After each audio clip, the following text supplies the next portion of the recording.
எண்ணம் போல் வாழ்க்கை. சில எண்ணங்கள் வாழ்க்கையை மேம்படுத்தும், சில எண்ணங்கள் வாழ்க்கையை அழிச்சிடும்.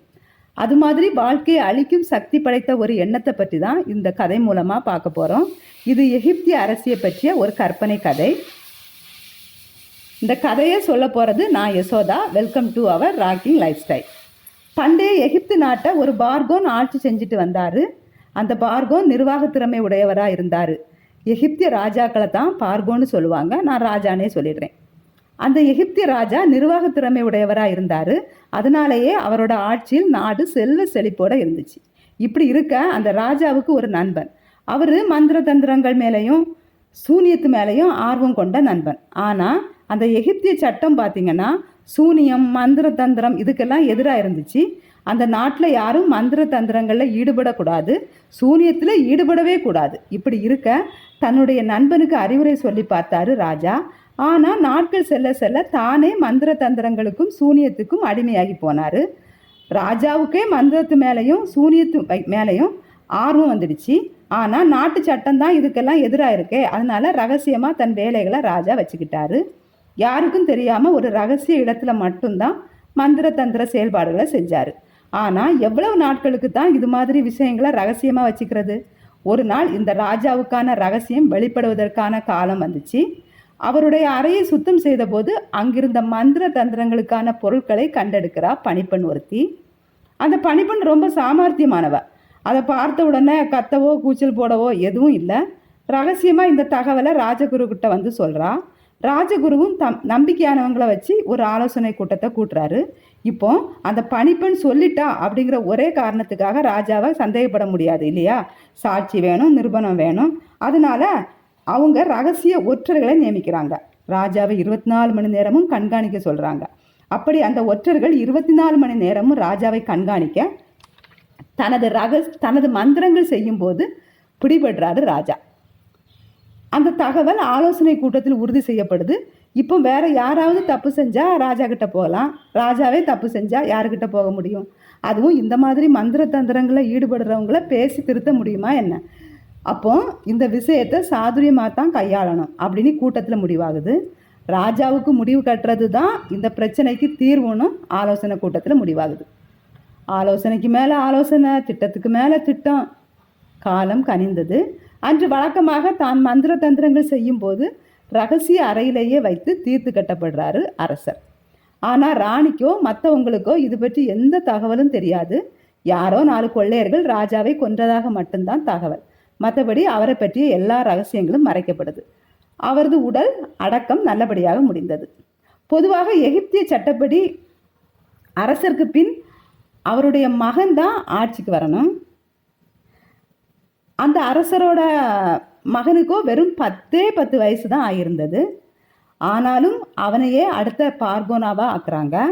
அவனுக்கு நிழலாக இருந்து ஆட்சி செய்யும்படி அவனுடைய தாயை நியமிக்கிறாங்க. அதான் இறந்த அரசனுடைய மனைவியை நியமிக்கிறாங்க.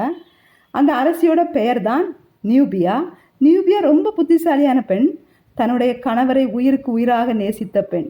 அதனால ஆட்சியையும் ரொம்ப நல்லா பார்த்துக்கிறா. தன்னோட கணவனை கொலை செய்தது யாருன்னு தேடவும் ஆரம்பிக்கிறார். நாட்கள் நகர ஆரம்பிக்குது. அரசியோட தேடலுக்கு விடையும் கிடச்சிச்சு. மந்திர தந்திரங்கள் செய்ததாக சொல்லி ஒரு குழு தான் தன்னுடைய கணவனுக்கு முடிவு கட்டின விஷயம் அவளுக்கு தெரிய வந்துச்சு. அந்த உண்மை தெரிய வந்த அன்னைக்கு கோபத்தில் வெடிச்சா. நமக்கு தான் தெரியும்ல, தன்னுடைய கணவனை உயிருக்கு உயிரை விட மேலாக நேசிச்சா. அவன் தவறு செய்திருக்க மாட்டான்னு நம்பினா. அரசர் தவறு செய்திருந்தாலும் அப்படி சதி செய்து கொன்றது நியாயம் கிடையாதுன்னு அரசு நினைச்சா. அதனால அந்த ஆலோசனை குழுவுக்கு தான் தண்டனை கொடுக்கணும், அந்த குழுவை தான் பழிவாங்கணும்னு அவள் மனசில் எண்ணத்தை வளர்த்துக்கிட்டா.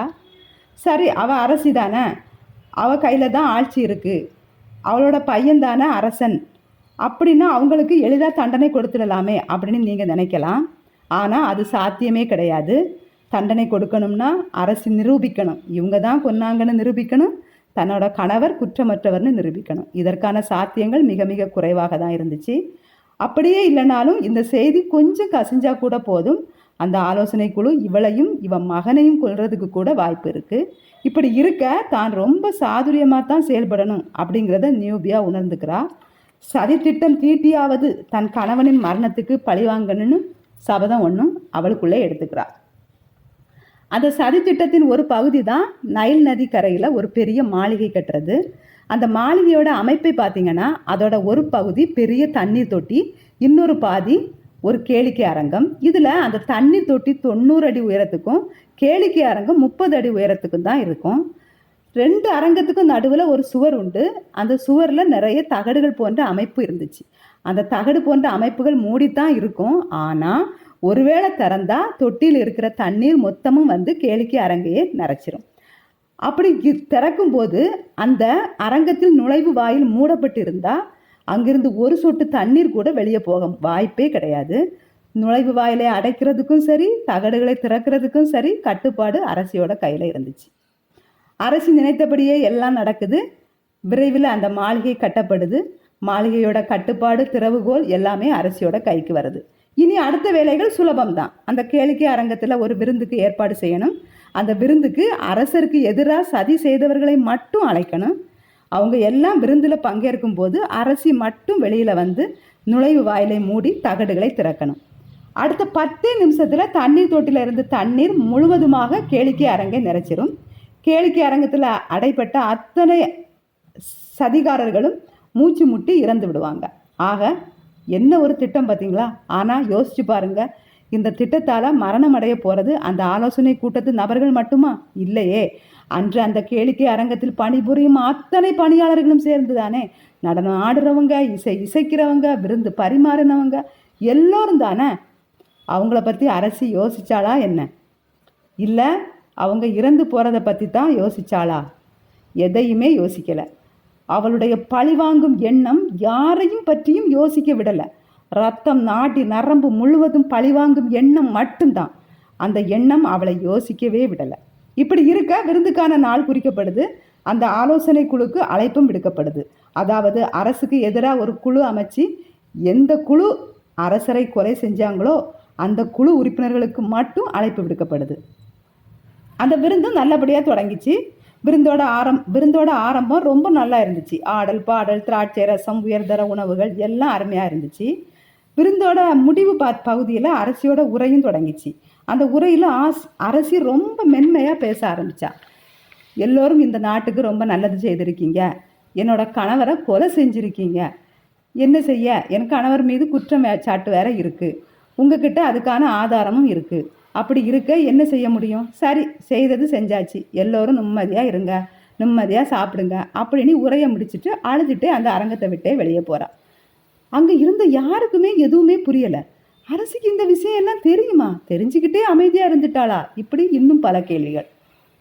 அந்த கேள்விகளுக்கு அவர்கள் விடையை யோசிப்பதற்கு முன்பாகவே அரங்கத்தை விட்டு வெளியே வந்த அரசி அதிரடியாக சிரிச்சுக்கிட்டே, இந்த பெண்ணால் என்ன செய்ய முடியும்னு நினச்சி தானே என் கணவரை கொன்னீங்க, இதோ செய்து காட்டுறேன், கூண்டோட எல்லோரையும் அழிக்கிறேன் அப்படின்னு சொல்லிட்டு நுழைவு வாயிலை மூடி திறவுகோலை வைத்து தகடுகளையும் திறந்தார்.